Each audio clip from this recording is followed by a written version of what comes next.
Welcome to Cyber909, your source for wit and wisdom in cybersecurity and beyond.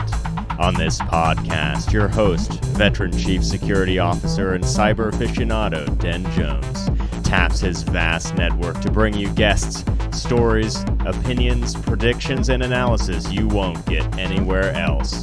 Join us for Cyber909 Episode 18 with Tony Bradley.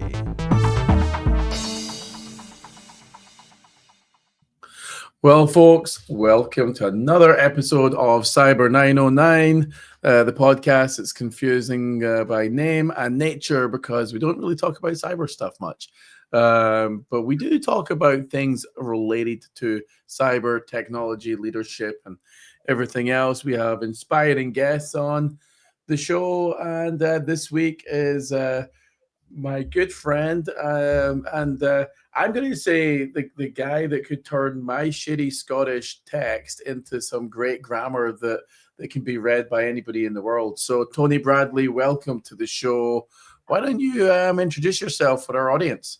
Sure, thank you. I'm Tony Bradley. Previously, I have worked in the cybersecurity trenches and the network admin trenches once upon a time, but for many, many years now, I've just been on the content side and the marketing side of things. I'm a senior contributor at Forbes. I've got my own site at Techspective. I work with a number of clients in a freelance capacity, and I'm also managing editor at Security Buzz. So I have my fingers in a lot of different pies when it comes to cybersecurity content and content marketing. Yeah. And our journey began when I was at Adobe, right? And I led enterprise security. We were doing some zero trust. You were working with the Adobe team, the security marketing team at Adobe, as well as we're trying to I'm just going to say share and promote a great brand of a great culture at Adobe and a great culture of security mindset. So we done the Techspective stuff back then, yep. And then we worked together again at Banyan Security, where you were one of the people that helped us with our marketing content. When I started 909 Cyber, you were the first person I wanted to reach out to work with as we start building this brand. I got a lot of love and respect for you, man. You're doing some great shit. Your writing's great. My writing is someone once said to me, they were like, oh, you can tell the Scottish guy wrote that. And it was one of the things my team done. And funnily enough, I didn't even have a hand in any of it. But my boss at the time just instantly thought that was my trademark Scottish bullshit and nonsense. So let's dig into this, because you've been around the industry, you've been a practitioner, so you know what it's like to be in the trenches. You've worked with a lot of cyber companies, security vendors, and helped them carve out their niche and prove themselves and stuff like that. You're currently at NetApp as the gig there, which is a respectable company over there. And so I'd love, over the years, how do you see, just from a security industry overall, what do you think has been positive or negative about the evolution of the industry in the last, let's just say 5 years? And then where do you see it going? Well, on the positive side, I do think that there are companies that are doing innovative things, and there always are. I'm a little I'm jaded about platformization when it comes to a single vendor. So and there's a lot of M&A consolidation stuff going on right now, and vendors out there trying to kind of reposition as like, hey, just buy our platform. The one thing I think is different now than when we had the platformization and kind of single pane of glass discussion, say a decade ago or 15 years ago, is it was much more vendor lock-in proprietary platform back then. And now even the companies that maybe have all of the pieces or most of the pieces, and they would love for you to just lock into their platform, at least acknowledge that there is a world out there beyond their own tools, and have the APIs and the integration to pull those things in. So you're not required to use all of their stuff.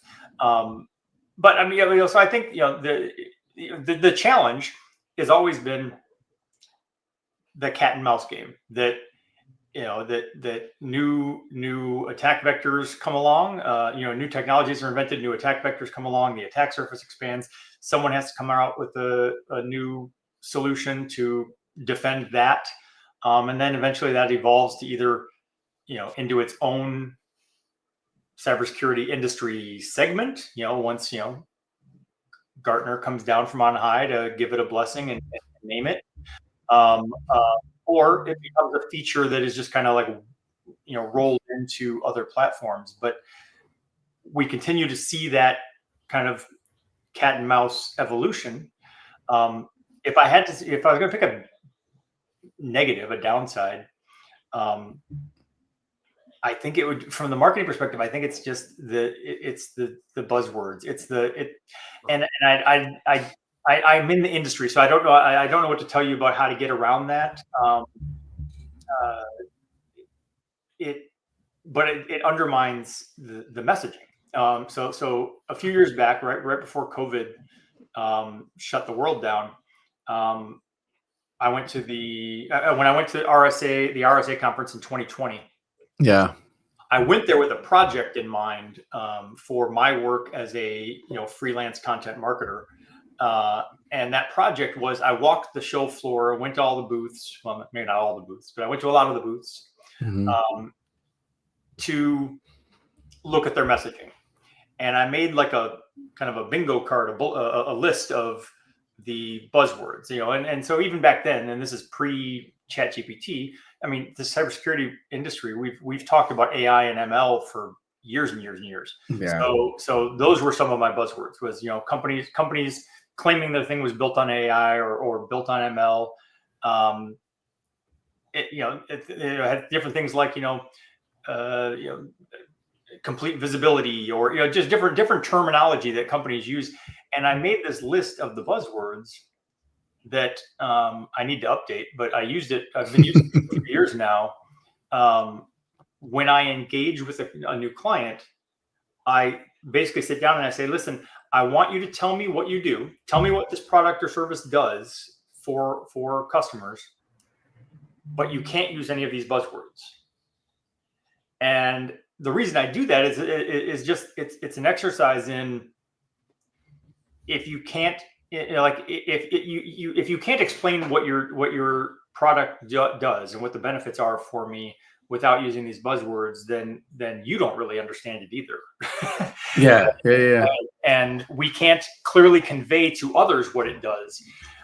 In that case, my caveat then is, I say, well, listen, when we create the content, when you market this to the world, when you put it on your website, when you write a case study, when you write a blog post, whatever it is we're doing, we'll put the buzzwords back in. I'm not telling you can't use them, because it's kind of a requirement. If every company out there, if every one of your competitors is out there talking about how they've launched a generative AI, element into their tool, and you don't, then you kind of stand out as the one. You stand out for the wrong reason.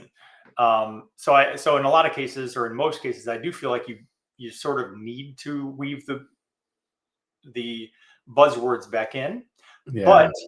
But I think it starts with, if you start from a foundation of being able to clearly articulate what you do without the buzzwords, then even when you put the buzzwords back in, the messaging is a lot clearer. Like, you can still differentiate it from someone else who's just throwing up a word salad of buzzwords. Yeah. And I mean, I was thinking, we done our zero trust stuff at Adobe 2017. By 2018, we were on stage at Identiverse talking about it. And even then, you say zero trust, but the reality is you're solving problems that the business has. The methodology or the architecture or whatever, it might not even neatly fit in the zero trust thing. Now, what was interesting back then was, John Kindervag and some of those guys were talking about zero trust, and Google was talking about Beyond Corp, right? And then all of a sudden, by the time we get a few years later, roll on 2020, everybody's a zero trust vendor, and like, I don't know, man. Like, it just blew my mind how everybody was like, "Well, we do zero trust. Why? Because we are doing least privileged." Right. I'm like, that's not fucking zero trust. Well, like, what the hell, you know? Right. I mean, and I think, you and I talked about this. I think we talked about it on when you were on the podcast, when you were on my podcast, when you were at Adobe, which is, I see zero trust as it's an evolution from the concept of least privilege. It's an adaptation of how we implement that. But to your point, I mean, I've seen the same thing with XDR. I saw the same thing. You're seeing the same thing with generative AI, where there are companies that do those things like uniquely well, but they get lost because once every single company in the world claims that they are, that their solution is an XDR solution, it's like, well, if everyone is an XDR, then nobody is an XDR. Yeah, that was another. Yeah. Gartner came out with the CTEM report in 2022. Immediately, every vendor out there says, well, we are a CTEM, provider. We do continuous threat exposure management. It's like, okay, you don't, like you have one aspect of it. I mean, it's a whole process, and you're a part of it, sure. But if everyone is out there saying it, then and going back to my experiment at RSA, I tried to view things through the lens of, I'm in the cybersecurity world. You're in the cybersecurity world. A lot of the people at RSA are in the cybersecurity world, so we understand these things. And I can go from booth to booth at RSA, listen to their pitch, and with a pretty decent degree of accuracy, tell who is really using zero trust or who is really using generative AI or is an XDR or whatever, as opposed to who is just putting that on their marketing materials. But the thing is, most of the world are not in the cybersecurity industry. Yeah. And someone who just runs a business, who goes to RSA and walks the floor, how are they supposed to know? How are they supposed to figure out which company is, honestly doing that thing and which company just is using it as a marketing buzzword? And so I love the approach of saying, hey, let's describe what you do, how you do it without using buzzwords. We can add them later. What advice do you think founders or startups are not heeding that people tell them? Like, I mean, if you're going to, maybe I'll twist it the other way. If you're going to give them one piece of advice that they should listen to when they're thinking about their marketing strategy, what would that one piece, one gem, one nugget, what would that be? I guess it's going to come off as self-serving, but honestly, I would say do marketing. So here, and here's where I'm coming from. I've been at different companies. I was at Tenable, I was at Alert Logic, I was at Cyber Reason, whatever. I've been at different companies, and whenever companies are looking at, okay, well, we need to make some cuts, it seems like marketing is often the first thing to go. They're like, well, we want to stay focused on, and I mean, there's some logic to it, to say, well, we want to stay focused on product development and make sure that we're creating some value for customers. We want to stay focused on sales and make sure that someone's out there bringing the revenue in from the customers. And so a lot of times companies are quick to say, well, we'll just get rid of the marketing, or we'll cut way back on the marketing, or whatever. And I feel like that is short-sighted. I feel like it doesn't, like, when the market kind of started to falter and contract a few years back, and a lot of companies cut back on marketing, especially around the pandemic, my pitch to companies was basically, listen, this is temporary, right? This, like, I get that it's kind of our new normal for now, but eventually things are going to return to more of what they were. And when that happens, you don't want to start from ground zero trying to reestablish your brand. Like, you still need to be out there. You still want, so you still want brand recognition. You still want to be a part of the conversation, and not start from zero. Yeah. And that said, and I'll just kind of add on to it, I think that AI really helps with that. I mean, your generative AI helps a lot with that. And I think you can do some, you can definitely streamline your marketing. If you use the tools intelligently. I guess my word of caution would be, don't make the mistake of thinking that you can just get rid of all of your marketing team and use ChatGPT, because again, with a fair degree of accuracy, I can go on LinkedIn, I can go online, and I can see who literally copy and pasted from ChatGPT, because ChatGPT is very formulaic in how it writes content. It's formulaic in a 5th grade essay sort of way. Yeah. Well, that's probably good for a Scottish guy. That might be a step up still, Tony, right? But it's funny. But and here's the thing, though. I mean, we just, before we hit record, we were talking about a case study from my Adobe days, and how I could have ran that shit through ChatGPT, and both me and then Aaron, our advisory CISO, we played around with what does ChatGPT think of this document, and none of the results, nothing made me feel comfortable. I'm like, this is where I want to have somebody like you jump in and take my 13 pages of canon shit and turn it into 8 pages of glorious writing, right? But because I want to retain the humor, I want to retain the emotion, I want to retain the storyline, the narrative that's underneath. And I don't think some of these tools are, I mean, you need to be a prompt or genius writer, I think, to get some of that shit good. That I'm not there yet. One of the things, and I do want to talk about AI and how that's going to change the marketing, the life of marketing. But before we get there, a couple of nuggets. You were talking about, and what I'll paraphrase is the ability, if we all say we're XDR, then how do you differentiate yourself from the competition? So from a marketing perspective, I know you guys spend a lot of time on this. If we all say we do the same thing, like I'm a consultancy, we do cybersecurity, we've got resourcing and recruiting services, we've got virtual CISO subscription, we then have the strategy and execution. There's a million people that do all of that shit too, though. So when you talk to people like me about differentiation, how do you help us stand out from the crowd? I mean, what do you think really matters to get that recognition? Well, I guess I would say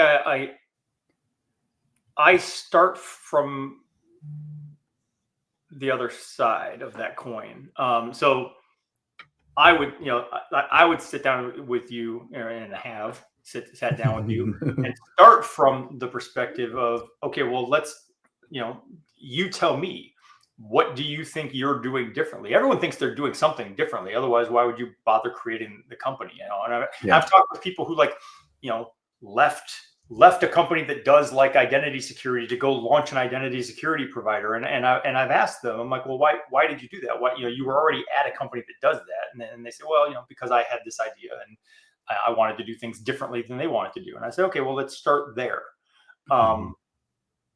So I would start with trying to basically kind of extract from you or extract from my client, like, what do they think they do differently? What is your pitch? Like when you go into a client, what are you telling them to try to get them to, why should they choose you over someone else? Once I've got that and I've got something to work with, then I kind of go from the other side to reframe it as, okay, well, what is the market at large interested in? What are people talking about?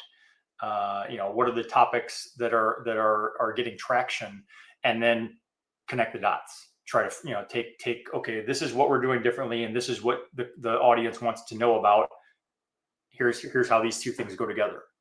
Yeah, no, that's excellent. Yeah, it was funny though, is as you're saying that, my little brain's just sitting in the background being like, oh yeah, this is how we differ.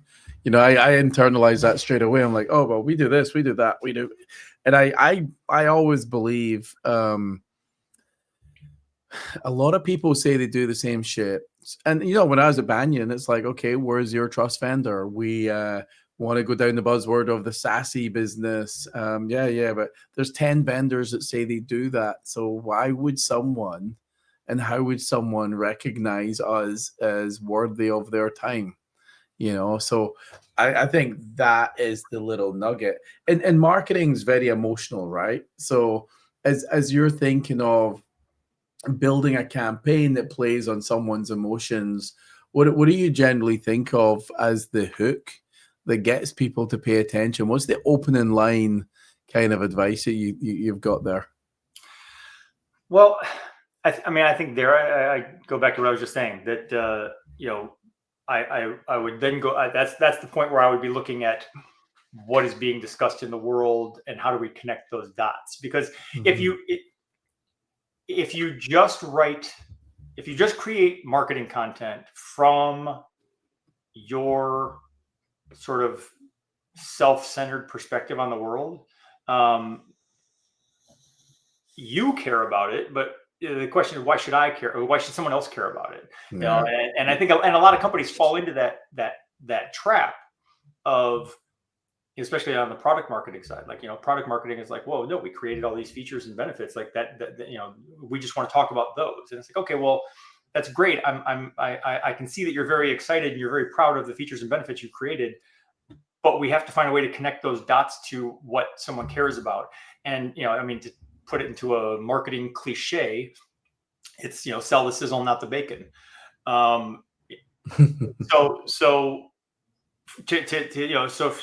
with your, to answer your question, I would take it and look at, I would go out and look at, okay, well, what is trending right now? What are people talking about?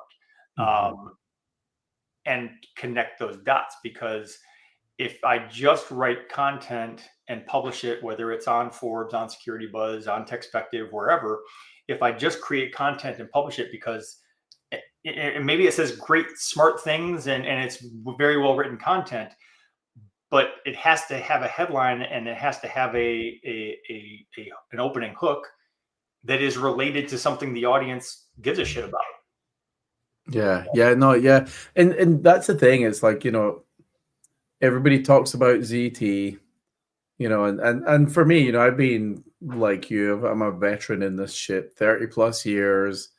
Identity has been my bread and butter for most of that duration. So I look at it like identity and zero trust. And at the end of the day, there's a million companies out there that will say the same stuff.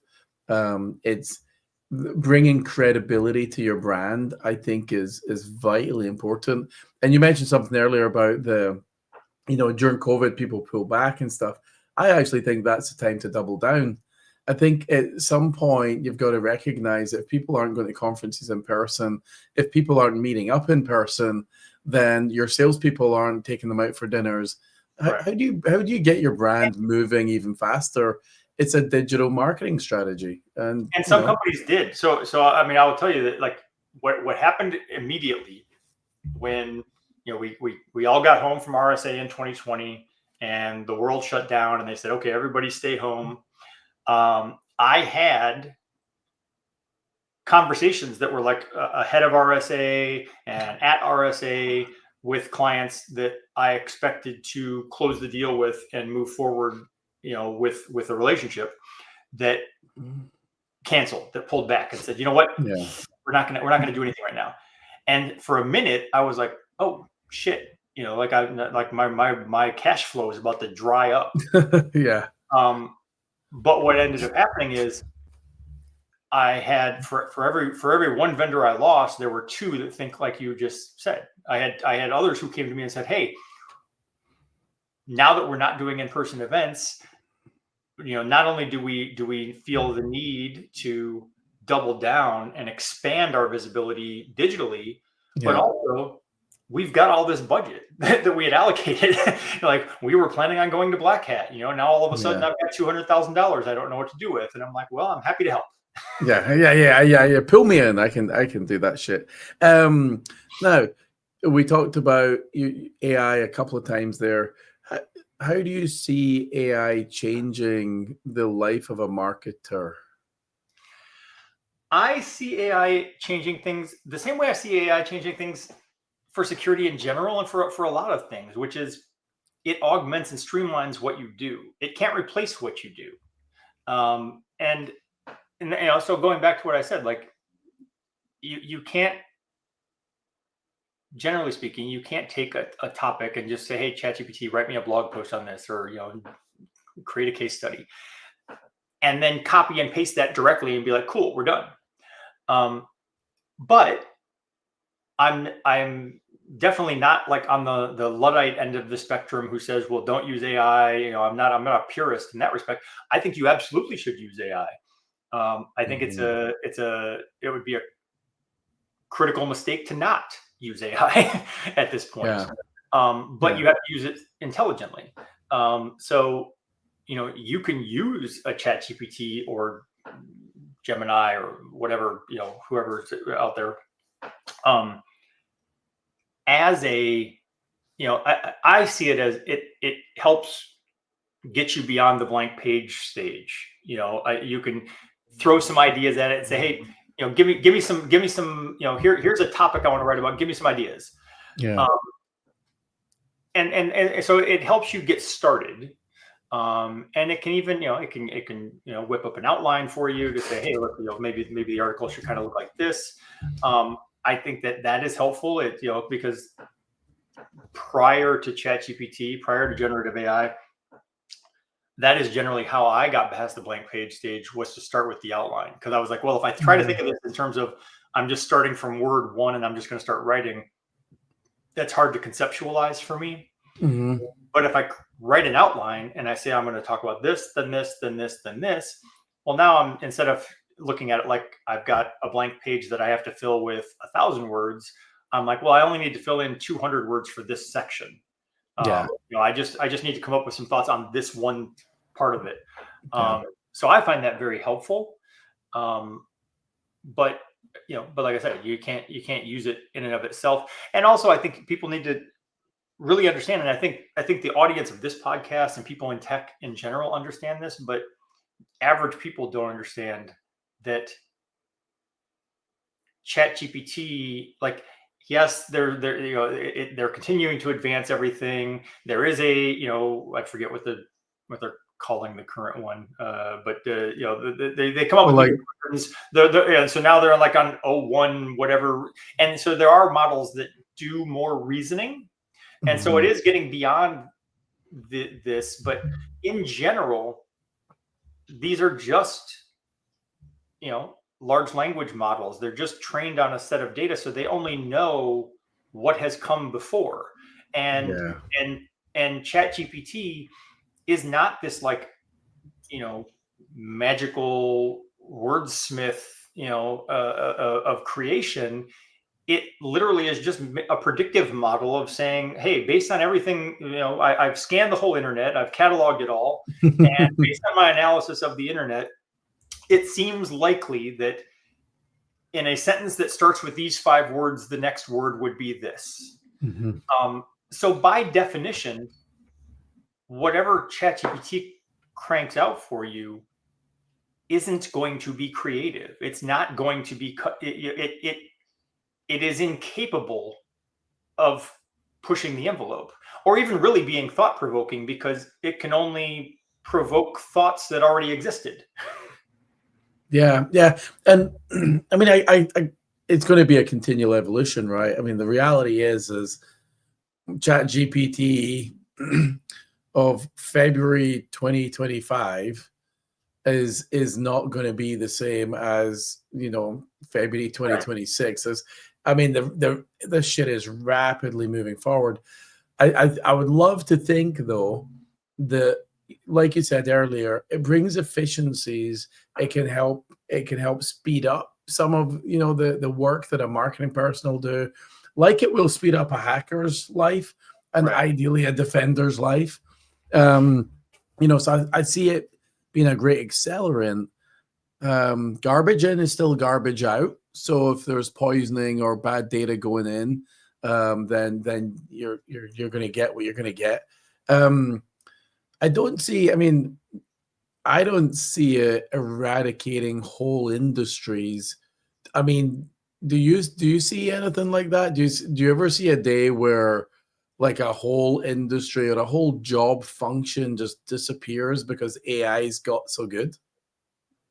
Well, I don't know that I see that yet. But I agree with you. Like, things are moving rapidly, and there is a reasoning model of these LLMs now, so it can kind of start to think a little bit. I mean, we're not at AGI yet, but we'll get there. So eventually, I think it is possible. I mean, not for I think most things that there will still be a human involved, but I'm humble enough to admit that what I do could eventually be replaced. We're just not there yet, So yeah. I think, honestly, if I was going to pick an industry, I think I would pick mine first. I think I would pick the creation of the written word as something that generative AI is pretty damn good at. I don't think, like I said, I don't think any company should be using it copy and paste as it stands right now, but it's pretty good. I mean, if you had nothing else, if you were a 1-person or 4-person startup and you don't have a marketing team and you just need to create some stuff, it's all right. I would just go in and make sure you refine it and tweak it a little. The other thing that it really helps with in terms of accelerating the workflow, though, is let's say you put in the work and you write your own content. You're not just copy and pasting the content from a generative AI platform. But you can then still take that content and put it back into a ChatGPT and say, give me a social media post for this. I want to promote this content across LinkedIn, YouTube, Facebook, whatever. And, it will very quickly craft for you, hey, here's some social media blurbs, here's some hashtags, so it can be helpful in those ways where it's like, once you've created the content, because all of those things take time. I mean, we've been doing them for years, but it's like that really does add a lot. It's like I've already taken all hours of my day to research and write this content, and now I've got to spend more hours trying to come up with pithy little ways to reword it to promote it on social media. And so it can help streamline that process.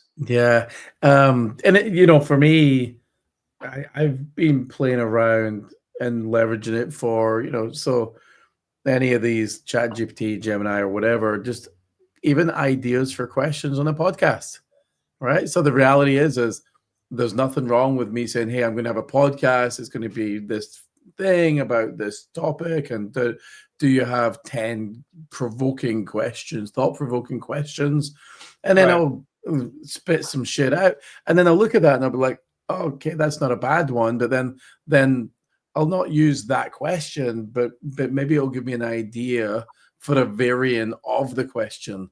Or maybe actually I've used some of the questions that it spits out, but or I want to write a document about blah, and here's the opening thing, and I'll come back with some stuff, and I'm like, okay, let me noodle on that. So I think for me, I love the ability to leverage it for ideation.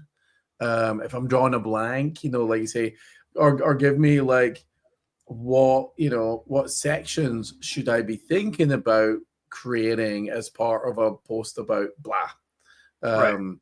Because I have found it, I have found in using it that way, I have found that even when I have an outline, I have an idea of I'm going to talk about this topic, and here's what I'm going to say, that ideating it through a generative AI, a ChatGPT, sometimes it will say, okay, but also this. And I go, oh, you know what? That is a good point. Let's add that one in there.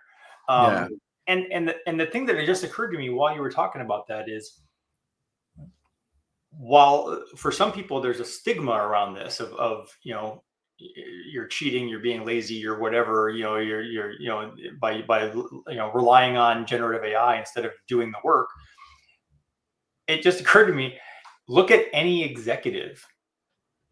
They've got executive assistants, they've got managers that work under them. They literally use humans to do this same shit.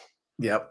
So there's nothing wrong with you as a human using the generative AI to do the same thing, because if you're the CEO of a company, it's not like you magically came up with every idea that you've ever said. Like, someone else on your team is coming up saying, hey, look, here's a list of ideas. Now, your job as CEO is to look at the list of ideas and say, okay, yes, I like these. Let's tweak that. Let's throw that one away. And so, just do the same thing, but with generative AI. And that's exactly life of Den right now. I mean, got a little startup going where we're building. As part of the building process, the go-to-market, the brand recognition, like all of that stuff. AI is a good tool in the toolkit, but for me, Tony Bradley's a great tool in the toolkit, because I know the work you deliver, I know the quality, I know your turnaround time. I think what I get for the money is excellent, and I also have ChatGPT in the toolkit. So it's like I will leverage, and then Joe that I worked with at Marketing and Banyan. I've got a whole bunch of people that I surround myself with in order to build this business, build this brand, and create the empire. They're all tools in the toolkit, and you're pulling them out and leveraging them when you can, as you will as well when you're writing stuff, right? There's a place in your armory of tools where AI is going to be useful, and you'll know when and where to pull that out. Well, and the creation part, and there are far too. I know I've said the word ChatGPT 124 times now, and it gets a lot of attention. But that is one tool. There are thousands of generative AI tools out there right now, and a lot of them have very niche and specific use cases and purposes. And they do specific things.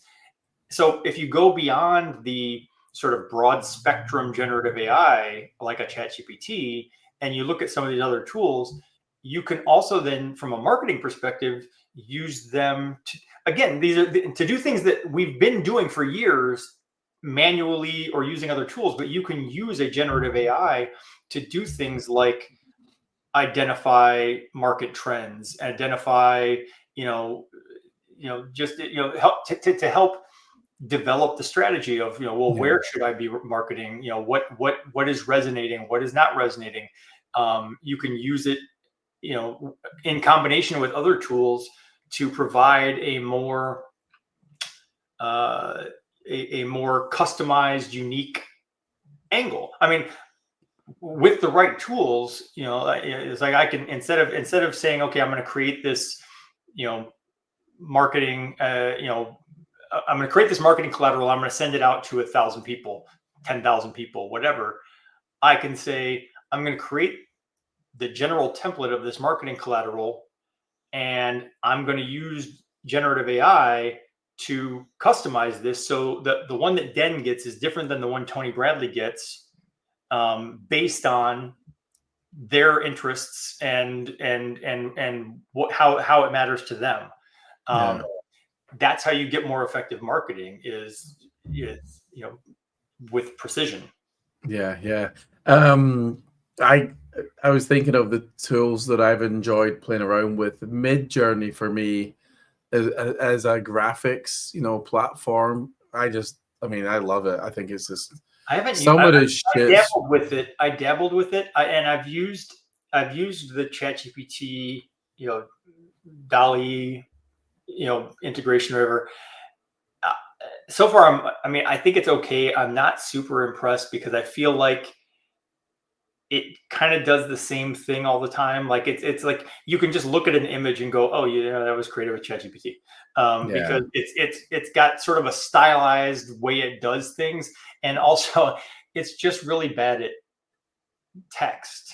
Like it just makes gibberish up out of what should be normal words. So like if you take an article, on continuous threat exposure management, and you say, hey, make me an image that goes with this, and it'll try to put the words in there, but it'll be like continuous management, and it's just a gibberish of letters. I'm like, what are you doing? Either spell the words right or don't put the words in. Yeah, so it's funny you say that, because I was doing a like holiday card post or something. So I'm doing like, here's a unicorn in a holiday setting, and use these words, and I put the words in quote. I was very explicit, and like you say, it came back with bullshit, nonsense, gibberish, and I'm just like, holy crap! Can I just get the image then with no words, and I'll overlay the words myself later.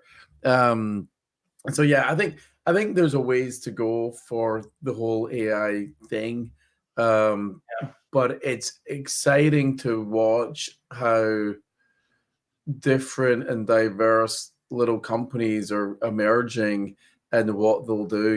I mean, I've got like video gen. I think that's fun to play around with. There's another one. It escapes me at the moment, but in fact, maybe I've got the shortcut here. Audemy is great for music stuff. I've got a converter thing. But there's one where it kind of clones, it'll clone me and my voice. I just need to train it a million times. I can make a video, and then in the future type in the whole script, and it'll redo it and stuff. I'm like, I use a tool like that a year or so ago. So I mean, I'm sure it's improved dramatically, but yeah, it's like, and so those things are very helpful, because then if you put in the work, you do the training, it knows your voice and mannerism, and now I can just feed it a script. Yeah. Make a video, with a voiceover from Den. That's very useful. But going back to the image thing, I would say, content writers, your job's a little bit threatened. Graphic artists, I think you're safe for a while. You got a minute. Yes, because similar to you, and this goes back not this past holiday season, but the 2023 holiday season. I had asked ChatGPT to create something, and it made this image. I was creating it for Hanukkah, and it made this image, and it had like this candelabra that had like 20 candles, and I was like, well, no, that's not right. And the thing is, it's so bad at taking direction. Like, and I see people who put the other little tutorial videos where they're like, well, you just have to prompt it right, and then you can refine it. And it's like, it sucks at refining. It sucks because like you said, like, when it puts the gibberish in and you say, okay, you know what? I love this image. This image is amazing. Give me the exact same image, but just take the words out. It can't do it. Can't do it. It will regenerate the whole image, and it will still put some words back in. It'll put different words. Yeah. And I'm like, why are you not doing what I asked you to do? And I tried to do this with my logo for the 909 Cyber, right? So all I wanted to say, take this logo and make it futuristic in 3D. And everything to this day, everything that comes back is bullshit, unusable nonsense. So but I think the whole AI thing from a marketing perspective, it's going to be exciting to see how that evolves. I don't see it anytime soon eradicating the industry. I do see some jobs reducing, but not necessarily eliminating in the short term. I can imagine, and instead of a company hiring a full-time tech writer, they or content writer, they might reach out to you and say, hey, we just need a fractional kind of thing situation, because we can generate a lot of content, and maybe we just want you to clean it up, or maybe we just want you for the big stuff. I mean, I think of it like the strategic stuff, the stuff that's really important for me to get right for the business, then I'm not using AI for that stuff. I'm knocking on your door and be like, hey, Tony, this is important to me that this is a good polished result. Now, in the background, you use all the tools in your armory all you want, but the reality is me as the client, I'm like, I just need a good quality result at the end of it that I can trust, Right. Well, and going back to what I said earlier, as it stands right now, the generative AI tools out there are only really good at regurgitating what already exists. So if I'm trying to help you create content that shows how you differentiate in the market and shows what your unique value is, in the industry, I can't do that by just regurgitating what already exists in the world. Yeah. It'll be a fun, it's going to be a fun journey. I would think mid-journey though. It'll be a fun mid-journey or maybe a full journey. Tony, it's always great having you, man. I appreciate a few things. One is you've been in the industry, you're a practitioner, but you know how to communicate to practitioners, which I think is invaluable. And then we've worked together, between the Adobe, Banyan, and you're part of my 909 cyber journey. So I really appreciate that. And hopefully, and now Techspective, and let me make sure. So from a Techspective perspective, and then also the security buzz, like where are these kind of platforms or channels moving in the future? Just before we wrap up, I thought, Techspective has been it was something I created when I stopped writing for PC World, just because I still wanted to have a similar outlet. I wanted to have an outlet where I could publish at will, technology and cybersecurity stories, and do product reviews and such. I still do, write for Techspective, but I also have a lot of contributing writers. With Security Buzz, I'm the managing editor, but we've got writers who are creating the content. I'm just kind of helping define, okay, well, what do we want to write about, and getting it polished and stuff. I mean, Security Buzz is looking at, doing, webinars and doing other things. I'm not really trying to do that as much with Techspective. I mean, Techspective, I think, is fine as it is, and it is part of what I do as a freelance content marketer, because I can write, like if I write something for you, like we can put it on the 909 Cyber blog, we can create it as marketing collateral, we can pitch it out to some third party outlet, but I always know that I have Techspective in my back pocket that we can just publish on. And then I've got my podcast, which trivia fact for anyone out there, but my theme music on the Techspective podcast was created by Den. Yeah, actually, thank you. Yeah, it's really funny because we've got a bunch of music that we've created available for people to leverage. We're actually going to update the website and put in links to available music. So maybe Tony, we give you an updated version or an updated bit of music in the future. So and then I'm going to be a guest on your podcast as well, because it's been a while since I've guested, and I guess we'll need to come up with, or maybe our audience can DM us and ask for some topics that we can talk about. What do you want us to hear about? So Tony, I appreciate it, man. I appreciate your time. I appreciate your help in the journey. Everybody, thank you very much. Thank you, Tony. And if you I do have a shout out to our audience. Share this if you find this useful. Share the podcast. Share Tony. Share me. But if you've got feedback for us, we'd love to hear your feedback. And guaranteed, we'll listen. We want to build this pod, make it bigger, and make it more valuable to everybody. So please like, subscribe, share, click links, do this or that. And thank you very much, everybody. Have a great week. Thanks for listening to Cyber909. Subscribe wherever you get your podcasts and don't miss an episode of your source for wit and wisdom in cybersecurity.